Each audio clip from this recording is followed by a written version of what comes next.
प्रिय माँ और पापा, आज आपकी बहुत याद आ रही है। कोटा में सब कुछ अच्छा है, बस यहाँ पर खाना अच्छा नहीं मिलता। मेस वाले बहुत तेल और मसालेदार खाना बनाते हैं।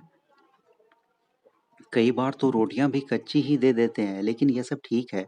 आखिरकार कुछ बड़ा करने के लिए कुछ तो तकलीफें सहनी होगी। माँ हमेशा कहती थी ना, कुछ बड़ा पाने के लिए कुछ खोना पड़ता है। तो मुझे आप दोनों का सपना पूरा करना है। वह मैं करके रहूंगा। कई बार आप लोगों की याद में रोना आ जाता है। किताबों में टप टप कर आंसू गिरने लगते हैं। मेरा रूममेट मेरा हंसी उड़ाता है। बोलता है कि ये बच्चों की तरह रोना धोना लगाए रहता है। अब बताइए, अभी मैं 10वीं ही तो पास किया हूँ। मुझे अभी अभिनव की बहुत याद आती है। हम घर में खूब क्रिकेट खेलते थे। मैं उनका बड़ा भाई हूँ, लेकिन हम दोनों दोस्त की तरह रहते हैं। अभिनव को खूब खेलने कूदने देना माँ। और बाबूजी, उसके हिस्से की मेहनत मैं यहाँ पर कर रहा हूँ। कोटा शहर बहुत खूबसूरत है। मेरा मन भी बहुत लगता है। मगर एक खामोशी है यहाँ पर जो रह रहकर शोर मचाती है। उसे खामोशी को मैं बहुत गौर से सुन पाता हूँ माँ। यह शहर सुबह सोता है और पूरी रात जागता है। आप सोच रही होंगी कि आदर्श क्या बोल रहा है। हाँ माँ, यहाँ पर लड़के सारी रात पढ़ाई करते हैं और सुबह देर तक सोते हैं। फिर सुबह कोचिंग निकल जाते हैं। यही जीवन है यहाँ का।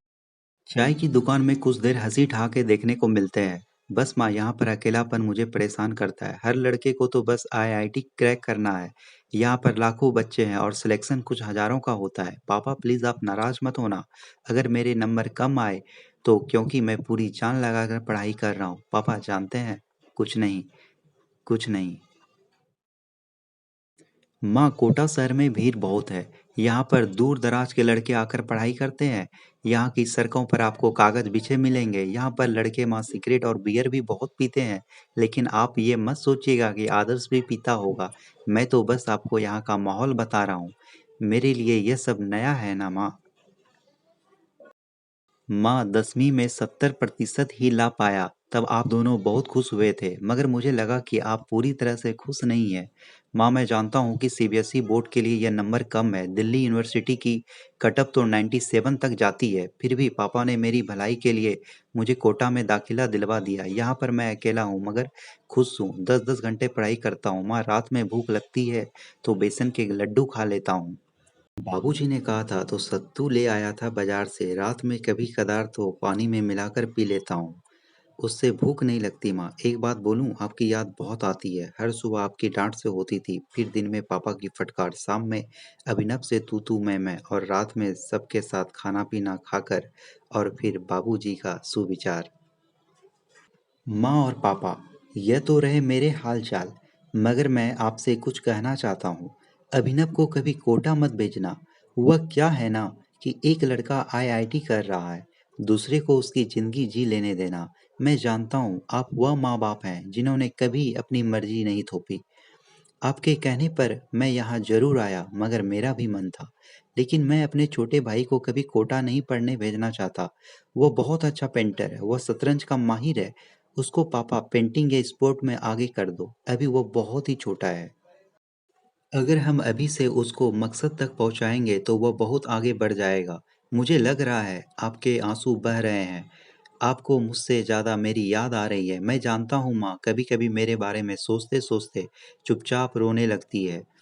पापा तो सुपर हीरो हैं, वह कभी नहीं रोते होंगे, क्योंकि उसके आंसू आंखों में नहीं दिल में झरते हैं, और दिल में झरने वाले आंसू दिखते नहीं, घाव करते हैं। अभिनव मेरे भाई, तुम कभी कोटा नहीं आना। मैं नहीं चाहता कि तुम भी मेरी तरह दिमागी रूप से परेशान हो जाओ। मैं यहाँ पर सिर्फ और सिर्फ पढ़ाई करता हूँ। अकेला हो गया हूँ, मोबाइल है नहीं, तो कई दिनों से लेटर लिख रहा हूँ। जब मौका मिल पाया तब भेजा। अभिनव, तुम पेंटिंग बनाओ, सोशल मीडिया का इस्तेमाल करो। हो सकता है तुमको घर बैठे ही कहीं से ऑर्डर आ जाए। तुम बहुत बड़े आर्टिस्ट बन जाओ। अंत में, माँ पापा, एक बात आपसे बताना भूल गया। भूला नहीं, शायद हिम्मत नहीं जुटा पाया। पिछले हफ्ते एक टेस्ट हुआ था। पापा 50 मार्क्स का था। मैं 35 नंबर ला पाया, जो क्लास में सबसे कम थे। सबके नंबर अच्छे थे। कोचिंग वाले बोले मार्कशीट घर जाएगी। शायद अब तक पोस्ट भी हो गई होगी, लेकिन उससे पहले मैं आप सभी से माफ़ी मांग रहा हूँ। माँ पापा, आपका सपना अब अभिनव पूरा करेगा। मैं उसके लायक नहीं बना। I love you mom and dad. Miss you so much. Abhinav, तुम रोना नहीं, बस यह सोच लेना भैया का सपना भी तुमको पूरा करना है। अलविदा।